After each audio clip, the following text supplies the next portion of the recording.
This is a lecture series by Department of Higher Education, Government of Madhya Pradesh. Module title is B.B. Shelley, Ode to the West Wind. This is a subject, English Literature, and the target learners are here, BA first year, and the paper is Applied Poetry, Paper 2, Practical.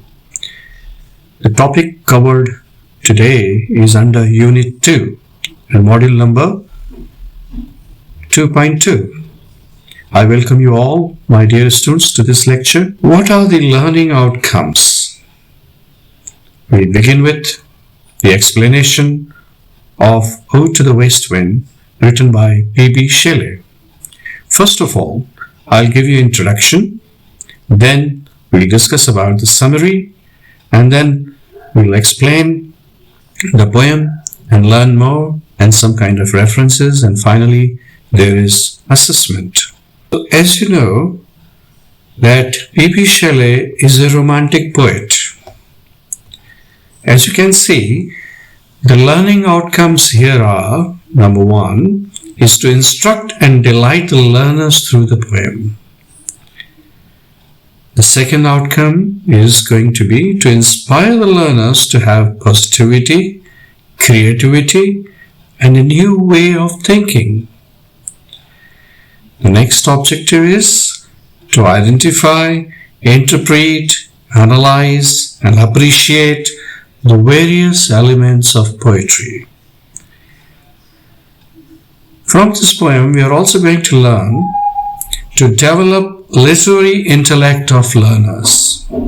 And finally, last but not the least, to appreciate the literary, lyrical, and sonorous quality of language. Just before this, you have been taught Unit 2, British and Indian Poetry, Module 2.1, which talks about William Shakespeare's sonnets.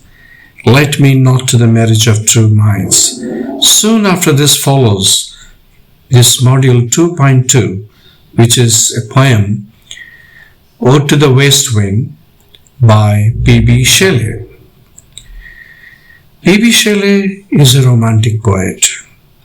As you know, B.B. Shelley was born in 1792, Sussex, in England. He was a son of a prosperous MP, Timothy Shelley. Shelley belongs to the second generation of the Romantic poets. Wordsworth and Coleridge, they belong to the first generation of the Romantic poets.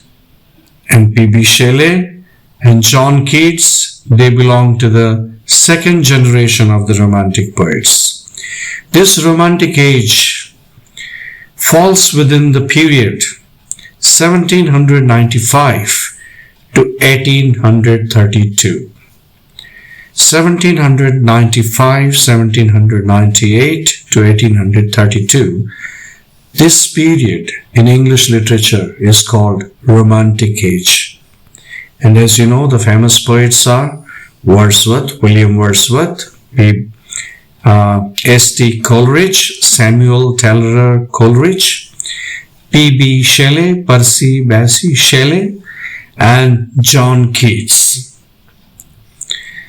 Shelley believed that the common life of the poor, simple people can serve as a fit material for poetry.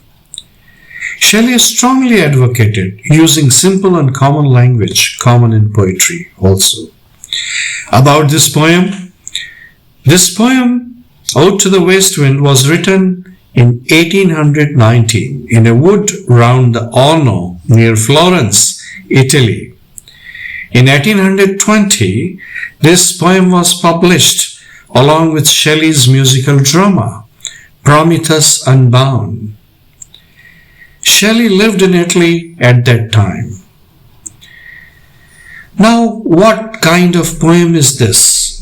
A poem can be a sonnet, a lyric, an elegy, a ballad, an ode. But this Ode to the West Wind is an ode. Now, let me clarify to you that what an ode is. An ode is from ancient Greece tradition. It is from ancient Greek tradition. It was a poem with complex structure.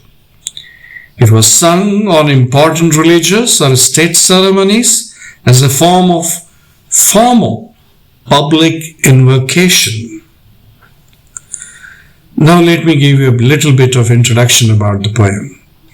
This Ode to the West Wind is one of the Shelley's greatest poems. It is a masterpiece of lyricism. It is one of the finest poems of Shelley as far as music and melody is concerned, lyrical quality is concerned, resonance and assonance is concerned, rhythm and rhyme is concerned. It is a matchless ode. And it is the most musical poem in that way. Shelley's musical gift finds here the fullest expression, as we can see in this Ode to the West Wind.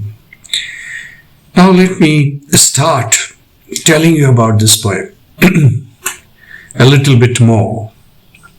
The poem actually is in the form of a prayer. A prayer in this poem has got three constituents. Number one is a deity, which is a god or goddess to whom the prayer is made. Secondly, a supplicant. It's a person who makes the prayer. And the third is the prayer itself. So that is why you can say it has three constituents.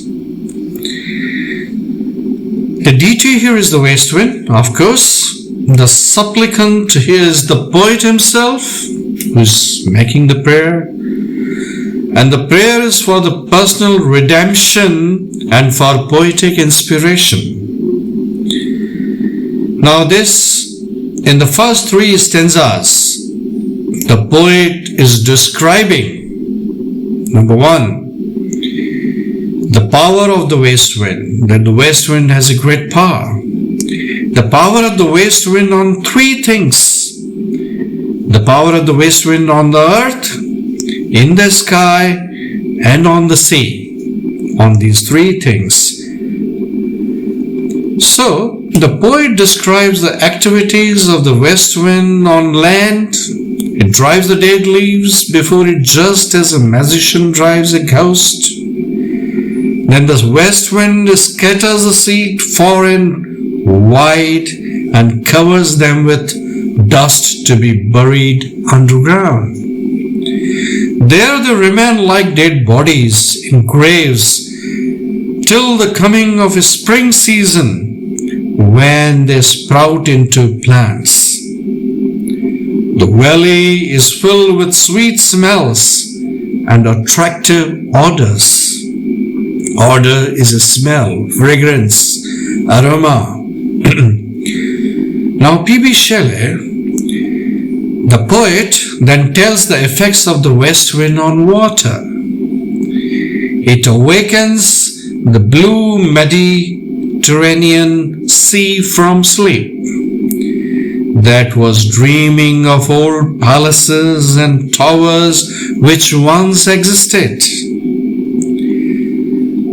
On shores, on the seashore, the West Wind blows on the Atlantic. The waves rise on both the sides. They make a passage for the West Wind to flow.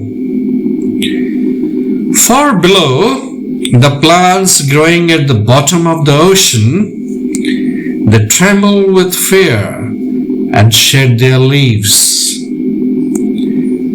Now, what is the development of thought in this poem? There is a logical development in the poem. First three stanzas describe, as I told you, let me reiterate, first three stanzas describe the action and effects of the wind on land, in the sky, and on water, as I mentioned. The opening stanza reveals the dual character of the wind. What kind of dual character? The dual character in the sense that it is a destroyer as well as a preserver. It destroys as well as it preserves, protects. The wind destroys what? The wind destroys the rotten leaves and preserves the seeds. It's protecting the seeds and destroying the rotten leaves. See the cyclic order of this nature and the God.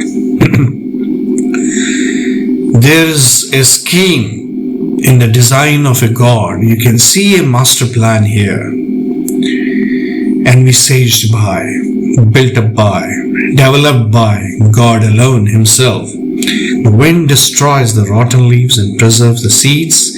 How? By drying them up, then by scattering them, distributing them, scatters all around, and thirdly by burying them under the earth where they keep lying till the spring, when they sprout into plants which bear flowers. The next stanza describes the functions of the wind in the sky.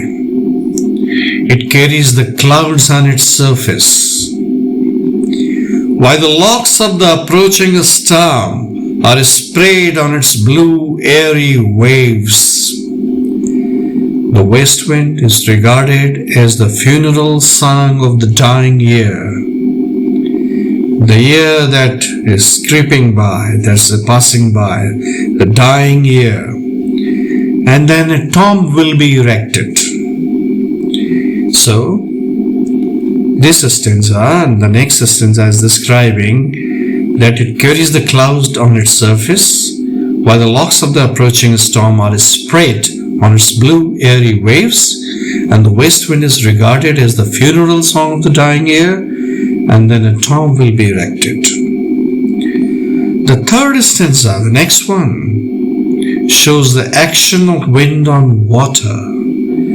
It awakens from sleep the Mediterranean dreaming of old places and towers. I mentioned it earlier as well. Now this poem is full of symbolism. This poem is replete with symbolism. What kind of symbolism is there? Shelley sees the west wind as a symbol of destruction. It signifies destruction also, so it becomes a symbol of destruction. It becomes it indicates destruction, it denotes, it tells you the function of the west wind as a destroyer. The wind becomes a symbol of change, of mutability. Symbolism. Shelley sees the west wind again as a symbol of preserver of seeds because it protects the seeds. The seeds will sprout and germinate and the plants will grow. So it's a preserver also because it protects, saves, safeguards all the seeds, and it tries to do away with anything that is rotten leaves. It destroys. It's a symbolism that it destroys, it recreates all things. So it creates, recreates, and destroys. This is the cyclic order, the process which the poem is trying to explain. Again, what kind of symbolism? The symbolism of destruction in also as a symbol of preserver of seeds. It also shows destroyer of the old order and preserver of the new. Destroyer of the old order and preserver of the new. The leaves and seeds symbolize all things. They are not just leaves, they are not just the seeds, but they represent all such things, material and spiritual, that are ruled by change. Even human body is subject to decay. It is also perishable. it is subject to decay and death. So we are all ruled by change. So this poem also suggests a kind of change which the nature has designed. Shelley regards the west wind as a symbol of mourning also. Mourning is lamenting. The meaning of mourning is lamenting, is a sad song, is expressing the grief. How the sounds of the west wind passing through this forest is melancholic. Melancholic means very sadly, full of mourning, full of sadness, full of grief.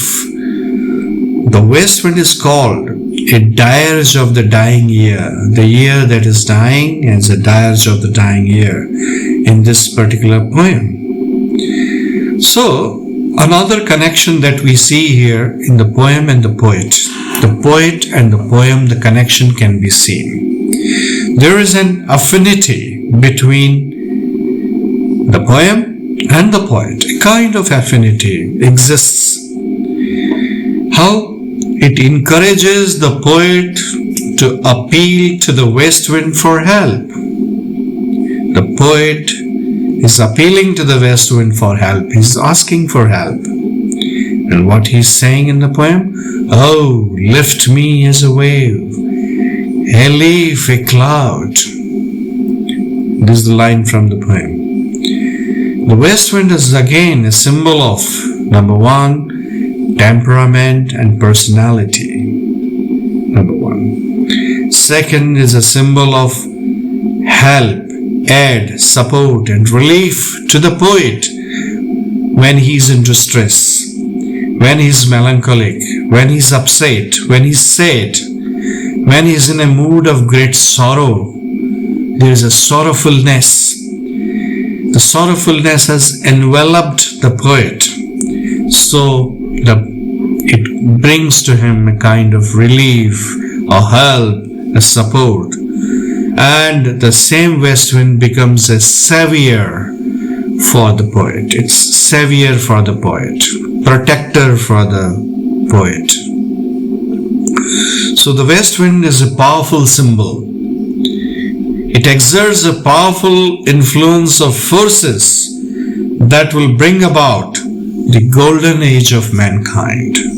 Here, Shelley talks about golden age of mankind. John Keats has also talked about it. T.S. Eliot has also talked about it. W.B. Yeats has also talked about it. Many poets have talked about such golden age.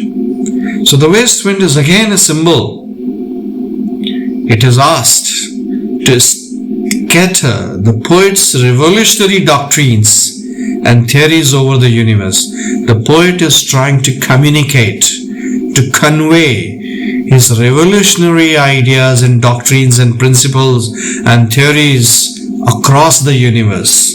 And he wants to communicate his idea. So the poem becomes a symbol for his ideas and his philosophy. So, Ode to the West Wind is also a symbol to broadcast his prophecy. Prophecy is a forecast. It is telling the future, foretelling. So, it's a prophecy that the golden age will definitely come. Golden age is not too far. It's not very far. It is on the anvil. It is about to come. So, that generates a hope. The west wind appears as a symbol of revolutionary change, therefore, and that will lead to a new birth, and it will regenerate unawakened earth. The earth which is sleeping will be awakened. It will be made awake, aware. This poem is really very wonderful. I would like to talk about the critical opinions. Stafford A. Brooke is a very famous critic. He has all praise for the poem. He has appreciated. He is praising the poem and he remarks, "This is the lyric of lyrics. It It is the hymn of our own world. Hymn, it's a mantra, it's a hymn, like chanting of hymns. It ought to be set to music by a great musician, but he should have the genius of Beethoven, ineffectual angel indeed, any rather impatient angel. Let me read it out to you once again. This is the lyric of lyrics. It is the hymn of our own world. It ought to be set to music by a great musician, but he should have the genius of Beethoven, ineffectual angel indeed, and a rather impassionate angel. Fowler goes down to appreciate the poem and remarks. Fowler says, it is perhaps the greatest of all the Shelley's lyrics. The verse sweeps along with the elemental rush of the wind it celebrates. Metaphor succeeds to metaphor. Simile to simile means the use of figures of speech. Metaphor and similes, they're all figures of speech with wild rapidity. Metaphor succeeds to metaphor and simile to simile with wild rapidity, means with speed, but thought at a first reading, it is hardly possible to keep pace with the swift kaleidoscopic changes. What a wonderful remark by Fowler. Another remark is, there is now of the hazy indistinctness that is apt to mark the same poet's lace work. So it establishes the importance of the poet. Some of the references that are worth consulting are Anderson Philippe's Shelley's Ode to the West Wind. Another is G.K. Blank's work, Shelley's Wind of Influence, which is published in Philosophical Quarterly. Harold Bloom's Major Poets, Percy Bysshe Shelley, and then Jenkins. They have written Ode to the West Wind. Now let us come to the assessment part, question and answer. Question number 1 for you is, Ode to the West Wind is a poem written by. Now, you have been supplied with 4 options, A, B, C and D, and you have to choose the correct answer. Ode to the West Wind is a poem written by. Obviously, the answer of this question is very easy. You can easily guess. Option number 1 is John Keats. Option number B is P.B. Shelley. C is Wordsworth. And D is Coleridge. They are all romantic poets. So if this question comes in the examination, you know the answer very well. That Ode to the West Wind is written by which poet? Question number 2. Which of the following work is written by P.B. Shelley? Option number A is Samson Agonistes. Option B is Kubla Khan. Option C is Prometheus Unbound. And D is Paradise Lost. So which one is written by P.B. Shelley? If you listen to my lecture carefully, you will find the answer of this question in this lecture itself, the very beginning. Question number 3 is, what is the full form of P.B. in the name of the poet P.B. Shelley? Option number 1. A is Percy Bysshe. B is Paul Bysshe. Option C is Percy Batham. D is none of these. Obviously,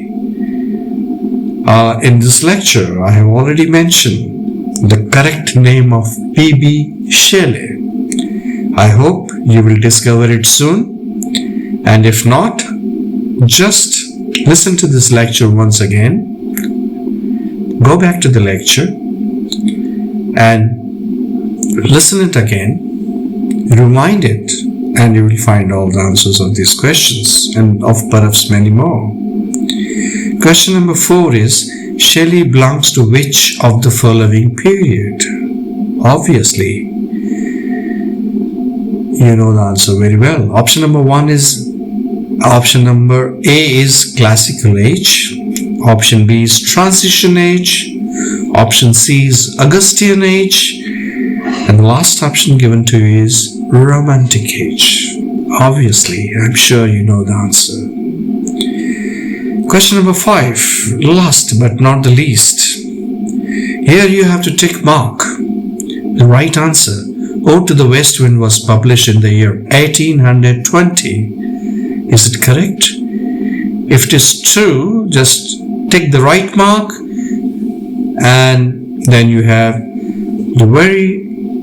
I think the answer is quite transparent and crystal clear. I take the opportunity to come to the close. I express my profound sense of gratefulness and thankfulness to all the e-content development team headed by Ms. Deepa Singh, Dr. Hemant Gehlot, and development Mr. Sagar Singh, Meenakshi Rathi, Priyanka Onkar, Ajit Singh, and Dr. Pooja Gupta.